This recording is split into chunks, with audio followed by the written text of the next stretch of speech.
Hi, I'm Mary Greendale, and welcome to our annual series of interviews of candidates for local offices. The town election is May 24th. We have contests for Select Board, Finance Committee, Planning Board, and School Committee. I am interviewing all these candidates. I have prepared questions specific to each board or committee. Each candidate will respond to the same questions for that office. This allows voters the chance to compare the candidates' approaches and thinking according to the issue. These videos will run a maximum of 25 minutes and will be available on HCAT's website, on HCAT's YouTube channel, on our Facebook page. So let's get started.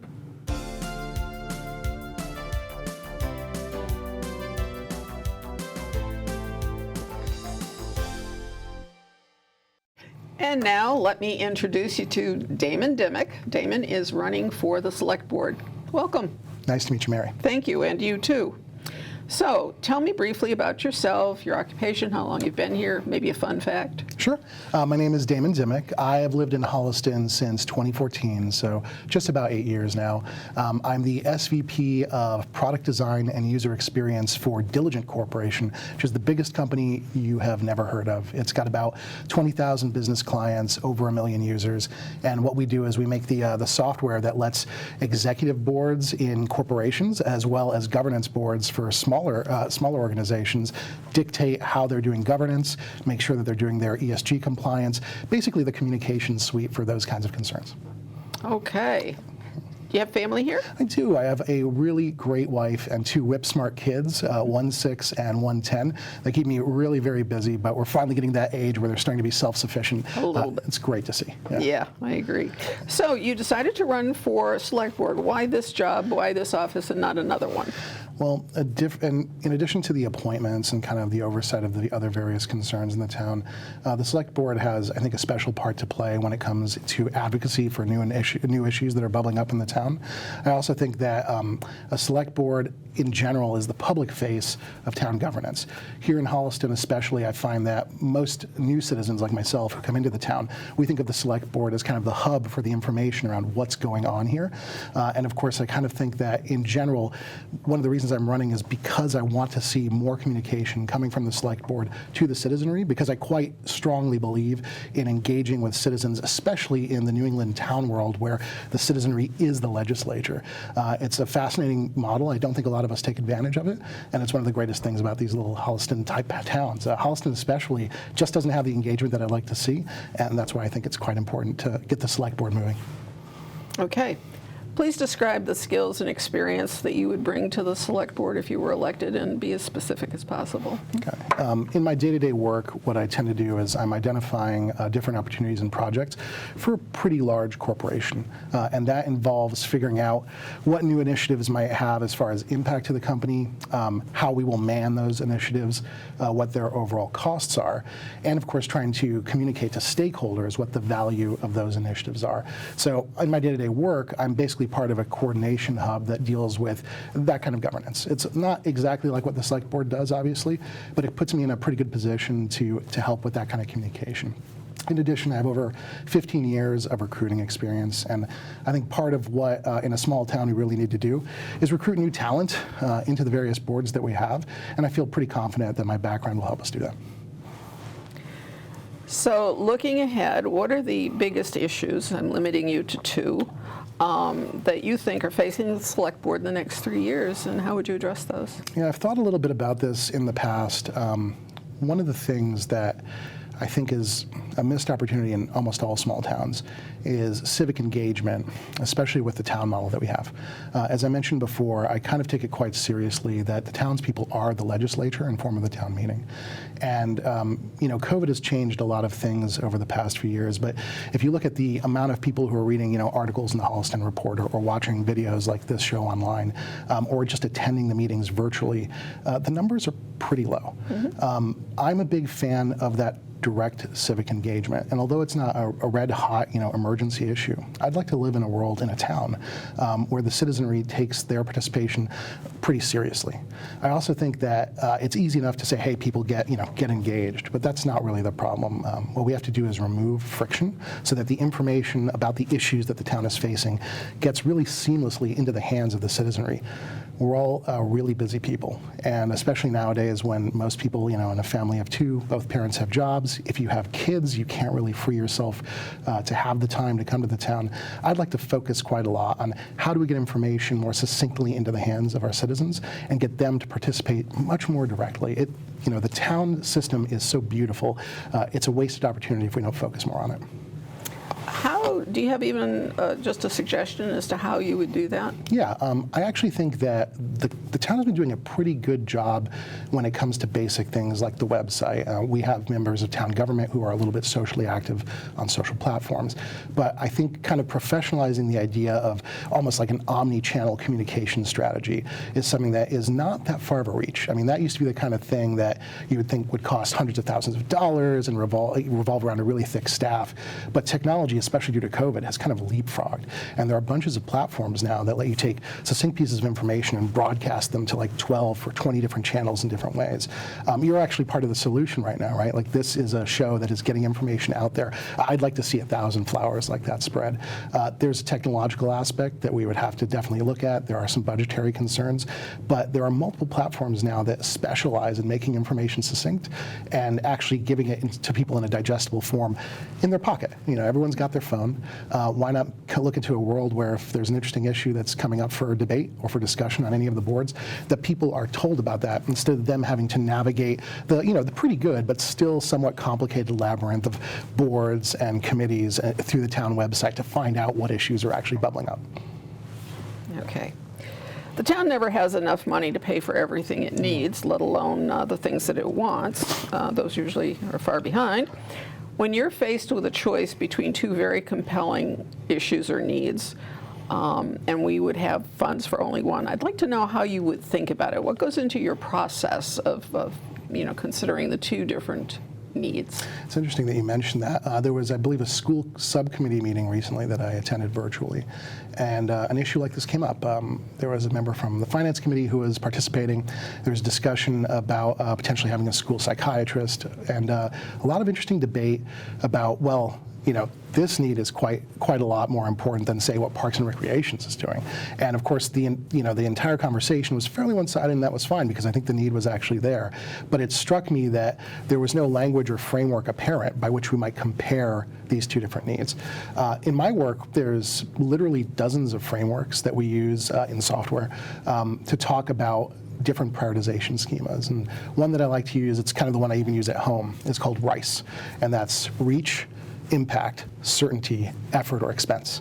And the basic idea would, you take all these different issues that you're dealing with, all the different projects, you would assign it a reach number. How many people are likely to benefit or be exposed to this?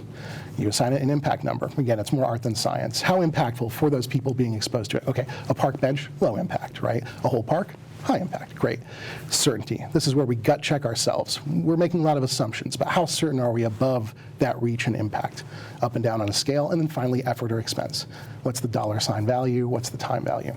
Crunch those together in a certain way, and you essentially get a rank order priority list based on this, pretty arbitrary number. You don't make decisions based on the number, but it allows you to have that conversation. And I think that kind of clarity, those kinds of frameworks, which exist in the business and the civic world, if we applied those with a little bit of scrutiny, they'd probably allow us to have some really fruitful conversations where we don't have to be arbitrary and talking just about values. We can talk about who will actually benefit, to what degree, and where should we put our money. And I'm not, not a genius. These things exist. They're off the shelf. But if we use things like that, I think we'll be in a lot better spot. I have to ask you a follow-up question to that. So is this some sort of software that actually exists, or is this just a process that exists? This is just a process. There are pieces of software that leverage it. For those in like the software community or the tech community, there's literally like 6 or 7 of these schemas, actually dozens if you count them.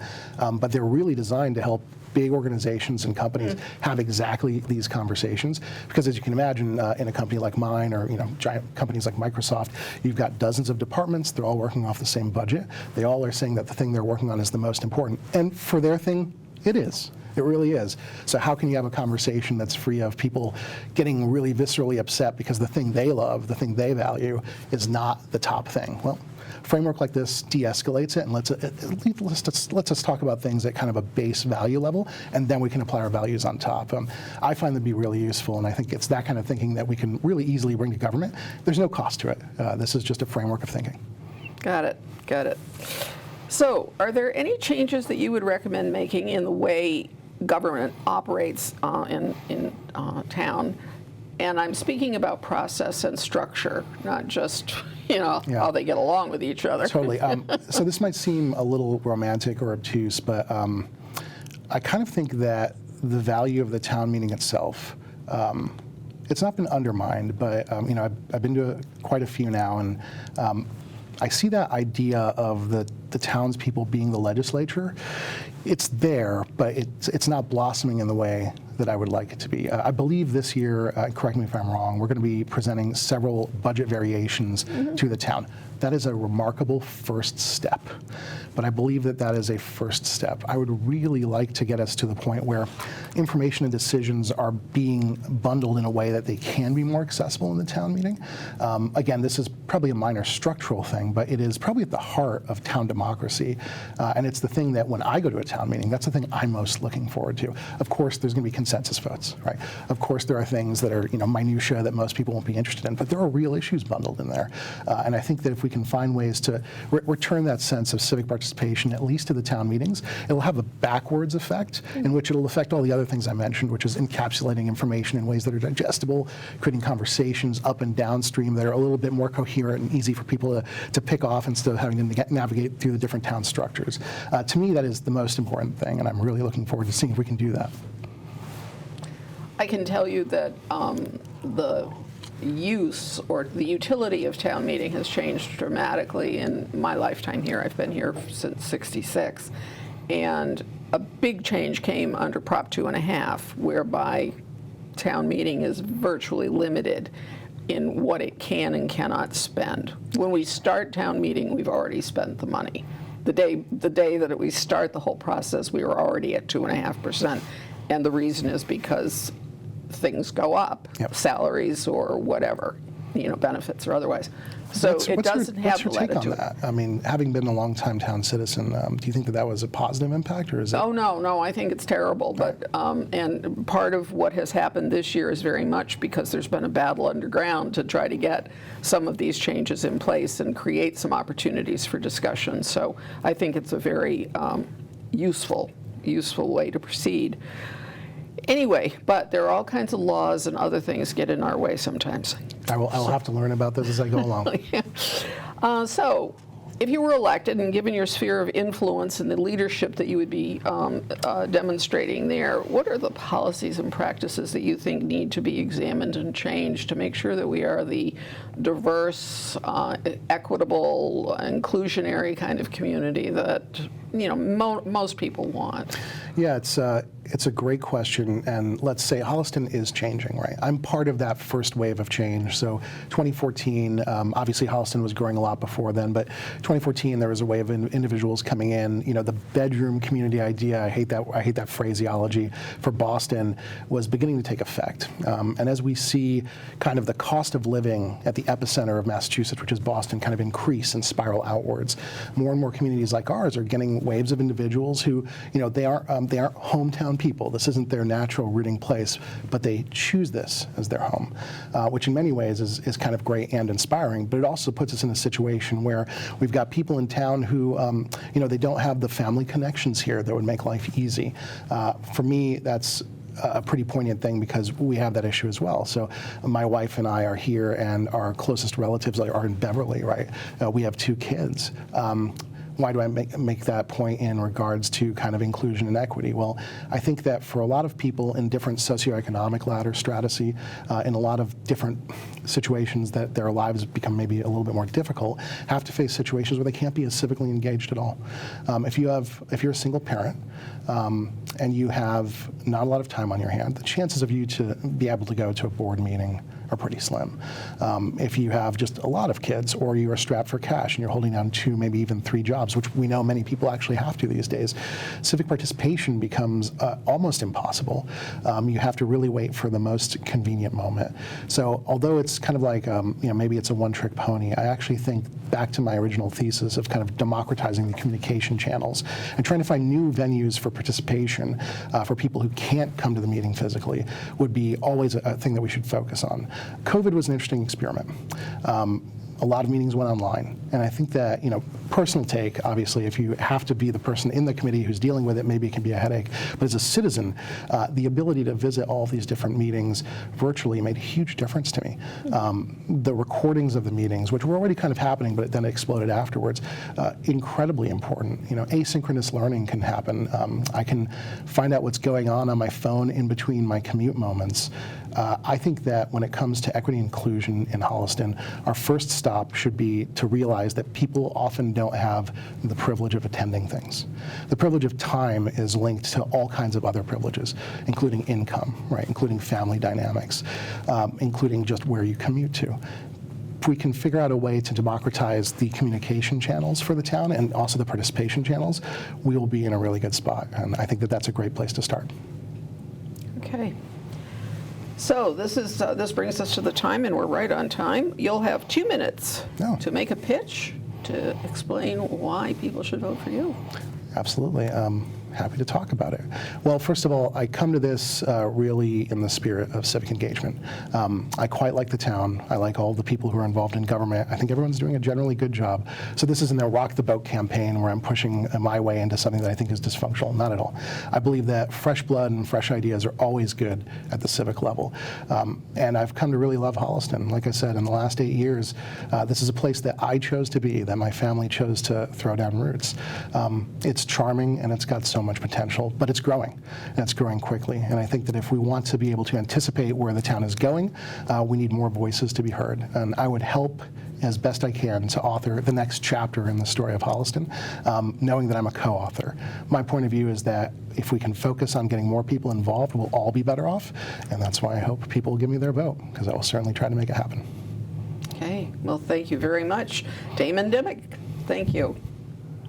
Thank you for watching Just Thinking. You've done your homework, so please remember to vote on May 24th. It's important for you, your family, and the community.